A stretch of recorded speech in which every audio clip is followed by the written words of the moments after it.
to the maths lesson. So today we're going to look at some financial maths or finance and growth. In specific, we're going to look at compound growth. So we're going to explore what exactly does it mean and what are the big ideas, what are the concepts we're going to look at. But before that, let's just go back quickly and just recap on what we've done in our previous lesson. So we've looked at our big idea, which was growth, and then under growth we looked at what we call a pattern, the graphs and equations, and then the context played a very big role because we looked at society and then we looked at finance as well. And then what I wanted you guys to think about was, if we are describing growth using maths, we talk about whether there is a pattern, and we talk about whether we can develop a model to predict some growth. And then under patterns, remember there were three types: our simple, compound, and random.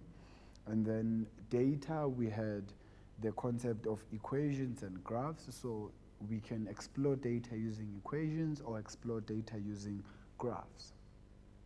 Now with simple, remember our example of the exercise, which was the steps walked. The person decided to walk 5 steps on the first day, which was actually day 8 in this instance, Monday. On day 9, they increased by 100 and 100 and 100 like that as the days continued. So you saw that this had a constant growth of 100. So that's the simple growth. And then what we then looked at, our keywords, where we measure the change that is a constant, which we just saw in the previous table. And then lastly would be the arithmetic pattern that we kind of spoke about. And then the last keyword was the gradient, which is the steepness of a slope. Now, if we look at the concept of a gradient, the line will look something like this, which would then be our graph. And the graph will normally have a gradient, and it will also have an equation, which would be a model in this instance. The graph itself is also a model. That's one of the things that you need to know as well.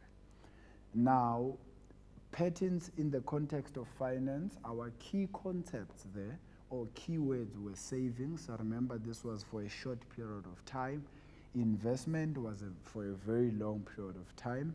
Principal amount was the initial amount you start with. Accumulated amount would be the amount you get over a period of time. And then we have the interest, and lastly, our interest rate. Now, today we're actually going to look at some compound patterns. And then before anything, let's just look at some graphs and try and talk about this. Now, here, remember, how we describe a growth using maths is we'll talk about whether there is a pattern and whether we can develop a model.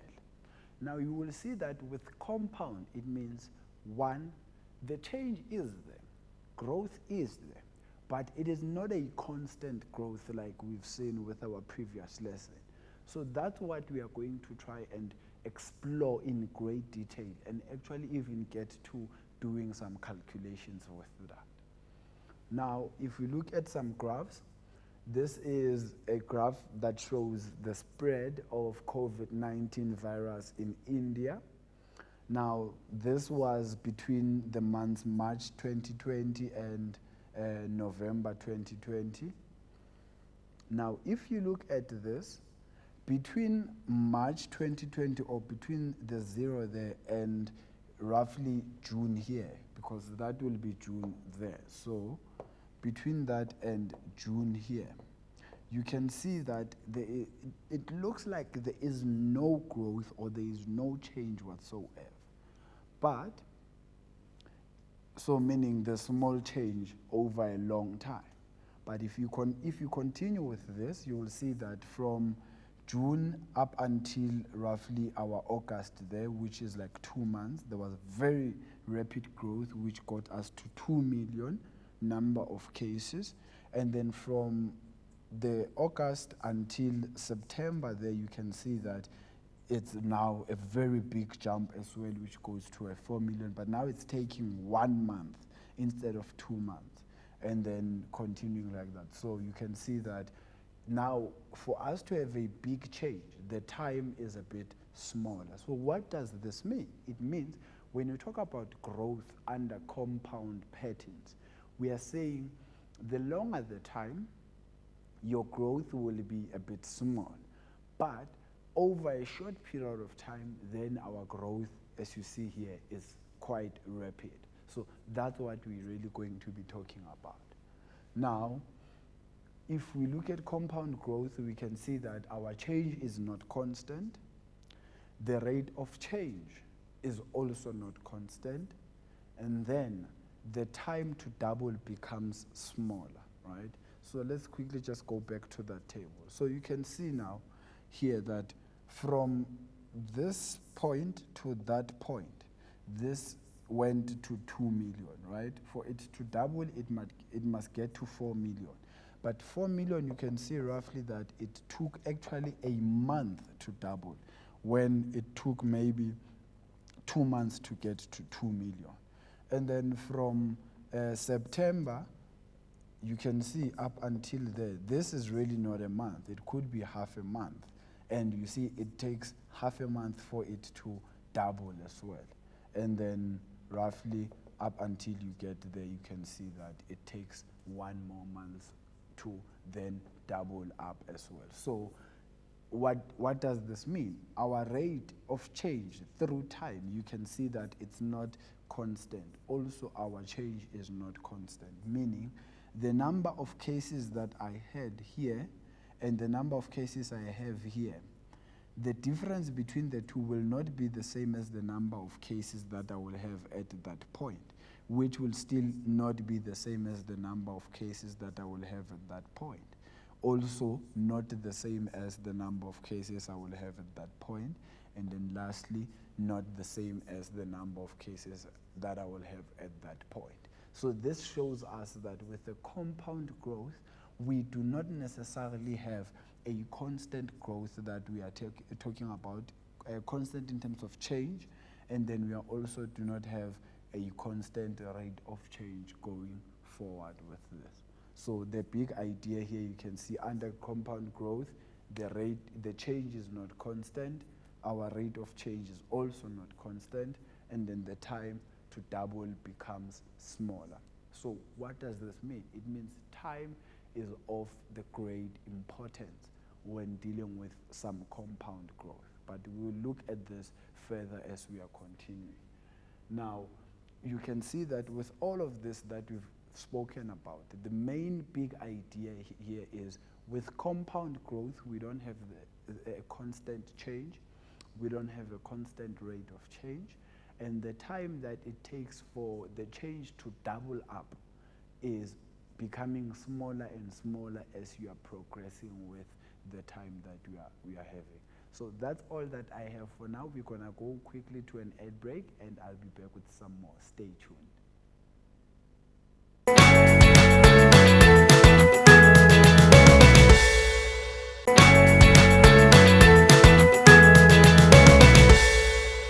Hi guys, welcome back to the show. So we are still busy with our compound growth. Firstly, we looked at some revision that we did of the previous lesson, and also we then went on to look at compound growth using graphs. Now we're going to explore compound growth now using data. Data in a sense of what happens when I have the number of maybe people that went to a stadium this month, and the number of people that went to the stadium the next month, and the number of people that went to the stadium the other month. What is happening? What will be the growth there?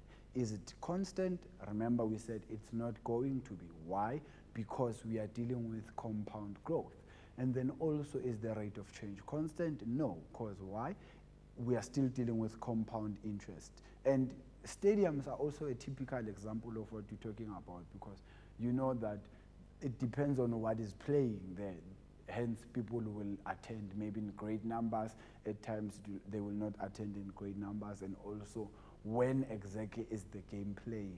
Because maybe some people might not have mode of transport to get there if it's too late, or if maybe they will not be able to go there because they're at work if it's during the day and all. So those are just the things that you need to be considering when talking about this concept. But now let's just look in specific what it means to have compound growth when looking at data. Now, we said we are still looking at compound growth and we're looking at data. Now, week 1, we are looking at, or we are comparing the number of spores, right? The number of spores would be bacteria maybe that we are talking about here. With number of spores in week 1, you can see that it was 5,000. In week 2, it was 5,250. So what does this mean? It means if it was to be a constant growth for the 3rd week, it must now be 5,500 because it must increase with 250. That's if it will be a constant growth. But if not, then we need to talk about something else. So let's actually check whether it is a constant or not constant. Now you can see that with week 3, it goes to 5,513. Roughly, it's closer to it being 5.5, but it is actually more by 13 there, or 13 spores. And then you go to week 4. With week 4, if it was a constant growth, it was supposed to be 5,750, but you can see that that's not what we are dealing with there. Instead, this is actually more by what? 38. And then with the last week, which is week 5, you can see that the number of spores there was actually supposed to be 6,000 if it was a constant growth, but that's definitely not what we are dealing with. This is more by 78. So you can see that the growth is not constant, number 1. The change is not constant. The rate of change is also not constant. And time, remember we said, is of a very important factor here. But let's just plot this on a graph and see exactly how does it look. On a graph, the number of spores growing in 6 weeks. You can see that with week 1, I had 5,000. With week 2, I have 5,250. With week 3, I had 5,513. With week 4, I had 5,788. And then with week 5, I had 6,000, and I think it was 6,078, right? It was 6,078 that we're dealing with here. So those are the values that we see. So you can see that our growth is not necessarily a constant growth that we're dealing with. But let's just try and take this further now. Now let's say if we are talking about 10 weeks now, 20 weeks, 30 weeks, 40 weeks, 50 weeks. You can see that when it was 10 weeks, our number of spores that we have is 7,757. The time it takes to double, which means from, if you double the time, if you go to 20 weeks, it's not necessarily double what I have there, right? Because it's 12,000, so it's slightly less than double the number of spores that I had initially. If you go to 30, you can see now it's more than double that, right? So it actually took until 30 weeks to double from 10 weeks. 40 weeks, you can see this is a very big number. And then 50 weeks, it's also a very big number. And if I plot this, then you can see that my growth now will look something of this nature. So this would mean that my growth is an exponential growth, right? When you talk about exponential growth, guys, remember that we are talking about a geometric sequence that you guys are familiar with here. So that's what we are actually looking at when we talk about an exponential growth. Now, let's just exaggerate it as well and say, if now from 50 to 250, you look at what is happening here. When you get to 250, now you are closer to 1 billion now. So you see, this is quite a lot of spores that we are dealing with. And if you look at between 50 and 100. That's double the time, right? But when you look at the number of spores, it's way more than double whatever that I started with at 50. So this goes back to that concept that we started with, to say the time it takes for us to have a smaller change is longer, but the time it takes for us to have a bigger change, it's actually smaller. And this, by the way, is the power of compound interest and compound growth, which we'll just look at in a short while. This is the power of what it means to deal with compound growth and what it means to deal with compound interest if it was maybe an investment or a savings account of that nature. So stay tuned. It's really quite a very big idea that we're dealing with. Now, if you look at the graph for this one, you can see that roughly here, it shows us to be having quite a very minimal change here, like from no growth at all, until you get to roughly here by 175 weeks. And then you get to 200 weeks, you can see it's half of that, and then it gets there, it's like that amount that I have there. And that amount will actually double in a very short period of time, because this is the time it takes for it to now double, as you can see, from 20 to 40 there. And then also, for it to double, it's now a very shorter time compared to the previous one, right? So you can see it doubles in that region there. And also, as you are progressing, you can see it doubles there as well. So it takes very also minimal time for it to double, and as you continue like that. So what does this mean? It goes back to the very same concept I'm just explaining now.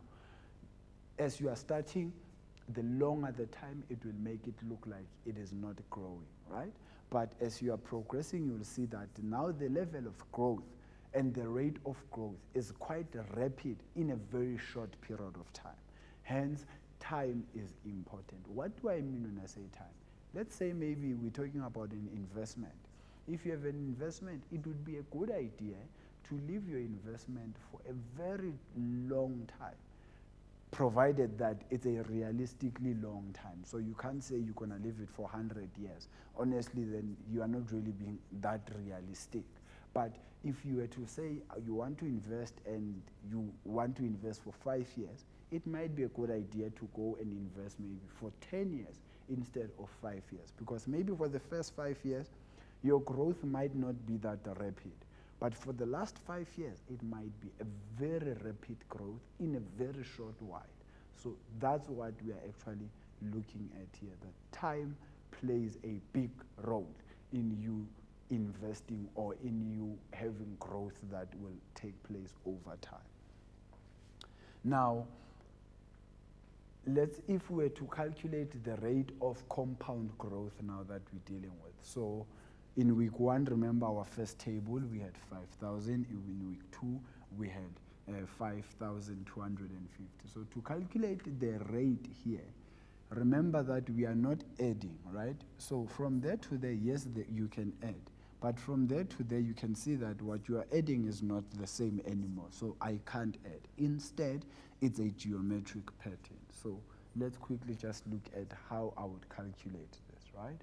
So I will just write down my values here. It's 5,000, and it will be 5,250, and then it will be 5,530, right?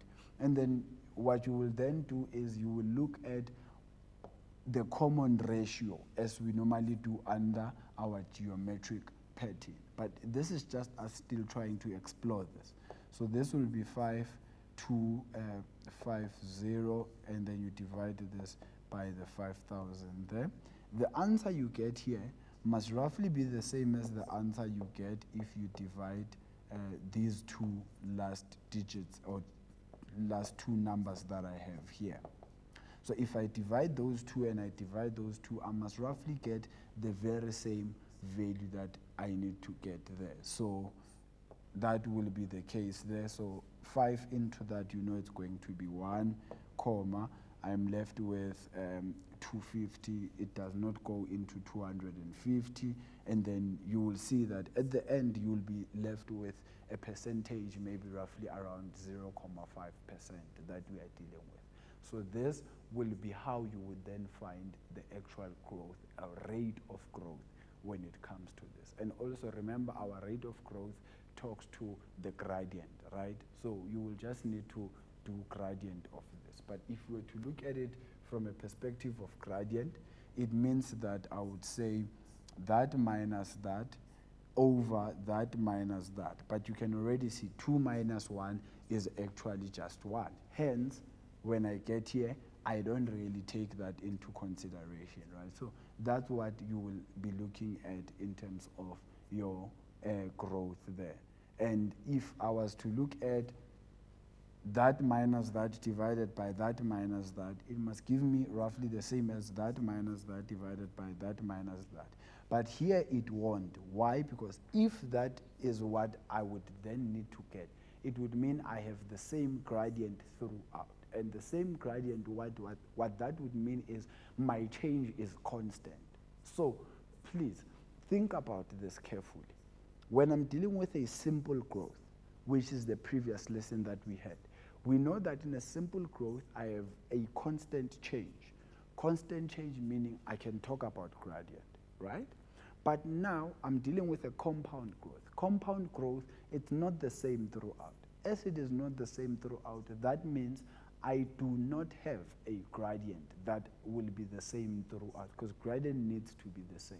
I mean, also, if we quickly just go back to the table here, you can see that if I wanted to find what the gradient is, my gradient will be changing. Maybe there it will be the same, but when I get to that point, it will be a different gradient. So I can't really talk about gradient. Hence, when you talk about the concept of rate of change, that is not constant that we are dealing with, right? So it's not constant that we're dealing with. So that's the big idea here of compound growth. Compound growth depends greatly on the time of investment or of the growth that you're dealing with. So if you're trying to open an investment one day, make sure that it's quite for a very long time and not just for 2 months. Because remember, if you want to invest for a year, that's not really investing. That's you saving, because maybe you want to buy something at the end of the year or in 2 years' time. But when you want to invest, you want to take advantage of what compound growth is all about going forward. So that's all that I have there. So if I wanted to calculate that, this is how I would then calculate it. So our compound growth, the big idea here is it's an exponential growth that we are dealing with, and then time determines the growth that we're dealing with. So I've just been emphasizing this a lot, that it is an exponential, so it takes on a form of an exponential graph like that, whereas the opposite of this was when we spoke about simple growth, and remember, simple growth was just like that, right? So these, you can see that they are opposites. Here, there's a constant change, which I will just call CC, but here, there is no constant change. And then also the last thing will be time determines the growth. So your time, or the time it takes that you are leaving something to grow, is of a very great importance in whatsoever that you are trying to grow.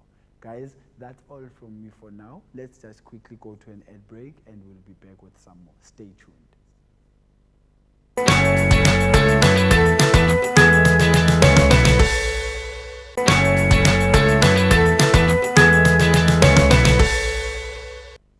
Hi guys, welcome back. So this is our last segment for the show. We are going to now specifically talk about compound growth in the context of finance. Remember, the first context we looked at was the society. We looked at if we were to graph it, what will happen. We looked at if we were to then have data, what will happen. Specifically now we're going to look at if I have data and I need to graph it, but under finance, and I also need to do some calculations also under finance. what exactly will happen there. So that's what we're really going to be looking at. So let's just jump right into it. So as you see here, remember that our big idea is still the concept of growth. We're looking at a pattern specifically under society. Now we're looking at a pattern under finance there. Now, key words for under finance would be the term or length of time. We normally represent this using the letter N, so please note that. We have the principal amount. The principal amount, we normally represent this using P. The accumulated amount, as you can see, the A there, we normally use A for this. The interest rate, which is normally either I or R, so we will say this would be I in this instance. And then the period of compounding. The period of compounding will be how often do you get your interest. So for example, let's say you've opened up an investment account, right? And you are saving 500 rands every month. How much you get as the interest rate, let's say, is 12% per annum. Per annum would mean we're talking about at the end of the year, right? How that interest is given to you each in that particular year is what compounding period means. Meaning, if I say to you, it's compounded monthly, it means I'm giving you 1% every month, because per annum it's supposed to be 12%. If I say it's compounded quarterly, it means every quarter, and we have 4 quarters in a year, so it means I must give you what? 3% every quarter or every 3 months, because at the end of the year it must amount to 12%. So that's what compounding period is about. It's about how often you get the interest within a duration of a year, and then multiply it by however many years that you are dealing with. Now, in terms of mathematics, now the formula or the equation for this will look something like this. A is equals to P, open bracket, 1 plus I, all to the exponent of n. Remember that our A will be the accumulated amount, so what you get after a certain period of time. Our P will be the principal amount, what you started with. So this will normally be if you are investing a lump sum for a long duration, right? So not you making monthly contributions. No, it's like saying I have 10,000, I just want to leave it there for 10 years. That's what the principal amount would be. And then I will be the interest that you normally get. So we normally divide I by 100, because we don't normally use percentages when we're dealing with calculators or with calculations. Now, our keywords would be the period of compounding, guys. Remember that I said it would either be per annum, which they normally show it as PA. This means you get interest every year. So if you have 10,000 and you are saving that 10,000 for 10 years, and they're giving you 12% per annum, it means you are getting 12% of the 10,000 at the end of every year, right? But you're going to get 12% of 10,000 for the first year. For the second year, you will get 12% of the 10,000 plus the 12% of the previous month. So that's what you will then use there. And then continuing like that. So it will be, I will just say A, the meaning for the previous month that we have. Semi-annually, semi would mean every 6 months, because it's semi-annual, right? Remember, semi means half. So half yearly. Every 6 months in a year, we give you 6%. If it was 12% per annum, compounded semi-annually, it would mean that the 12% is divided into 2 in a year. So I give you 6% at the end of June, I give you 6% at the end of December, but in a year you would have got 12%. And then we also have compounded quarterly, which I just explained now, but compounded quarterly, just remember as well, has to do with how many quarters I have in a year, and I'm getting interest every 3 months, right, in a year. So that means I have 4 quarters in a year. So at the end of March, at the end of June, at the end of September, and then December, like that. So that will be what we are talking about. And then lastly, I have compounded monthly. Monthly, as you can see, is quite straightforward. If it's 12%, I'm giving you 1% every month.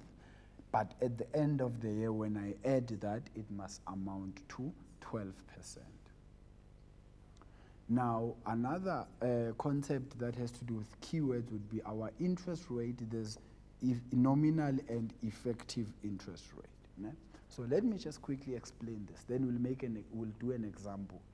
Nominal interest rate will be what you are given for the whole year, right? So if they say to you, we're giving you 12% per annum, that's the nominal interest rate.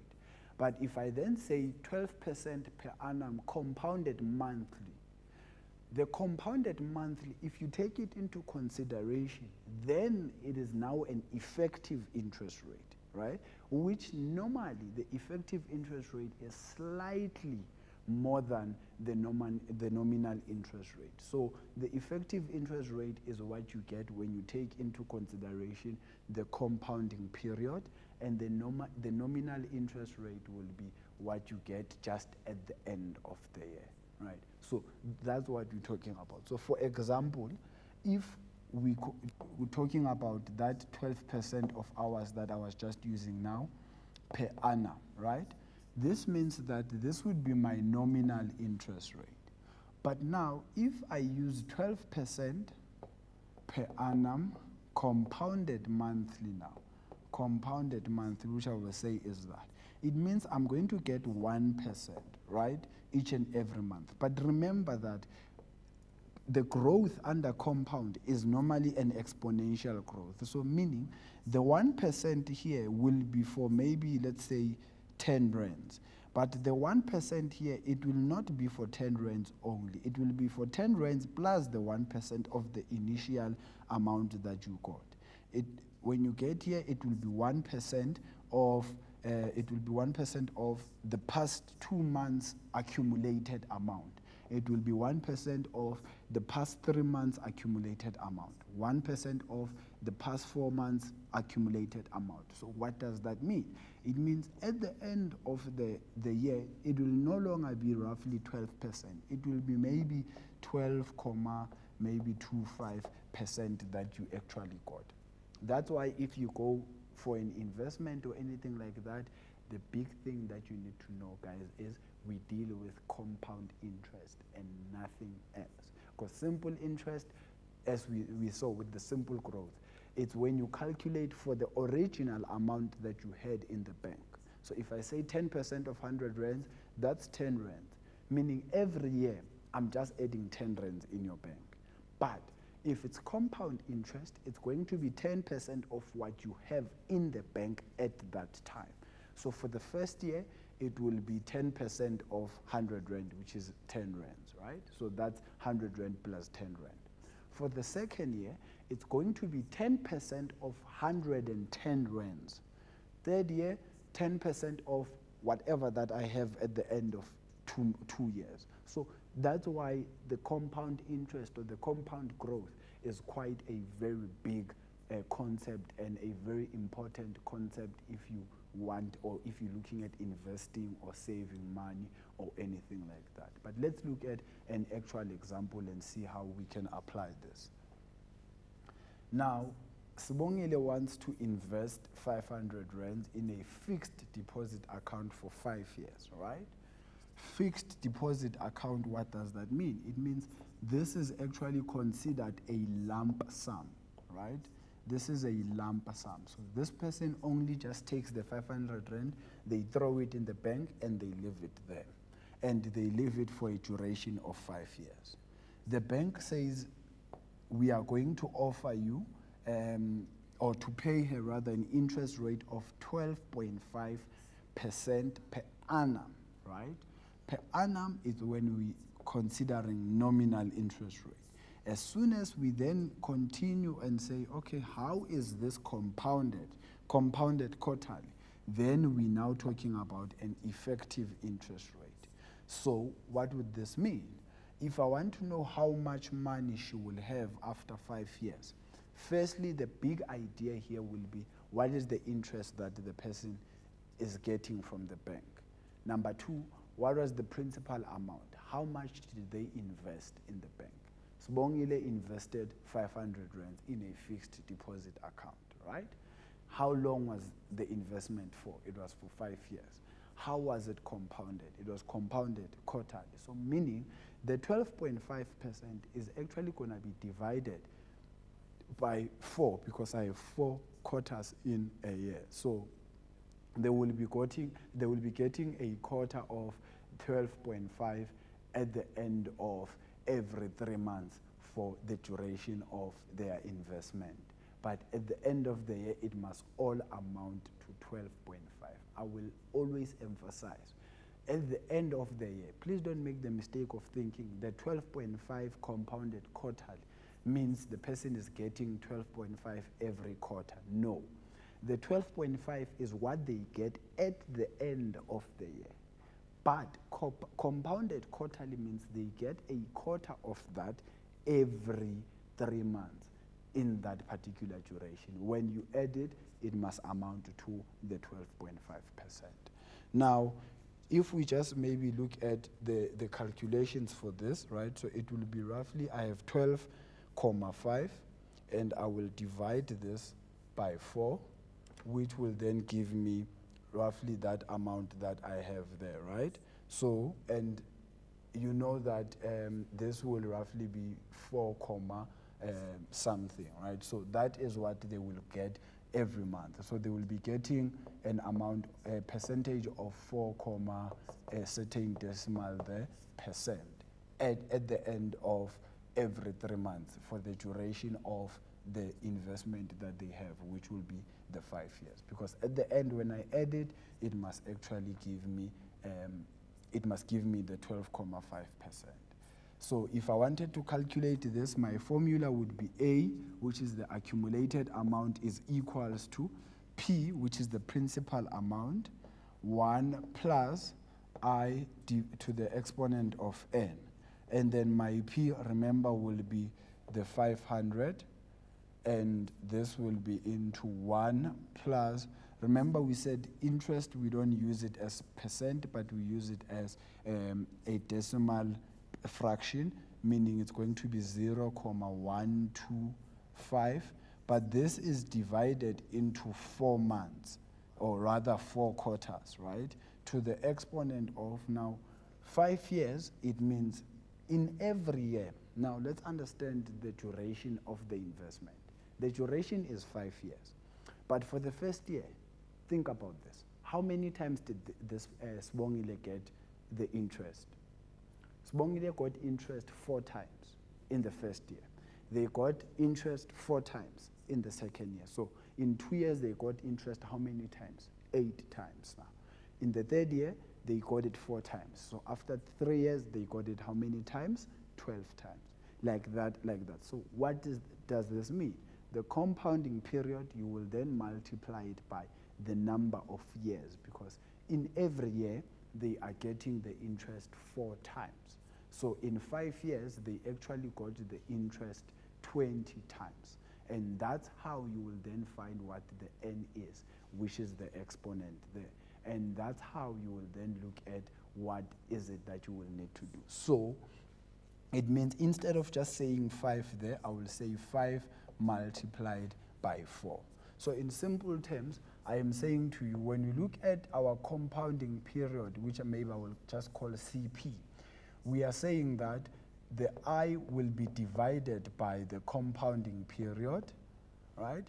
And the N will be multiplied by the compounding period. So, for example, if it is compounded monthly, this would mean that the I will be divided by 12, and then the N will be multiplied by 12. what does this mean? If the person opened the investment and they left it for 3 years, in each year they're getting interest 12 times. So in the 3 years, it would mean they actually got the interest 36 times. And then the I was divided by 12 because per annum, yes, they might be getting maybe 8%, but you will need to split that into 12 months by dividing it by 12. Hence, that's what the big idea here is. For the compounding period, you divide the I by the compounding period, you multiply the N by the compounding period. Now, to just do this calculation, this is what I will then have here.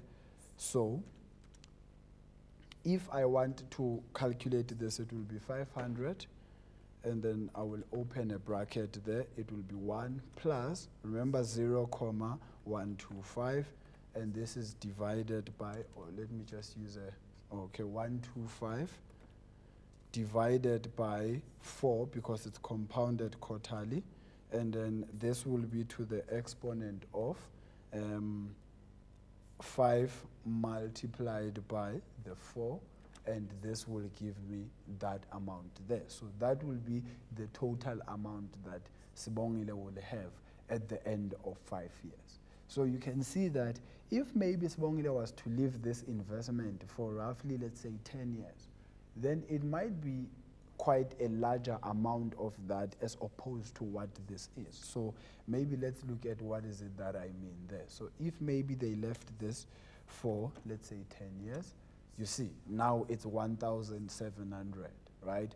It actually is slightly less than double that. But if they leave it now for maybe 15 years, you can see that it's 3,000. It's way more than double that, right? So you can really see that what is it that we are trying to talk about here, that the longer the period that you are saving your money, the more money you are actually going to get, or the more advantage you're going to take of the compounding period. Now, just to recap on what we just spoke about, our big idea was growth.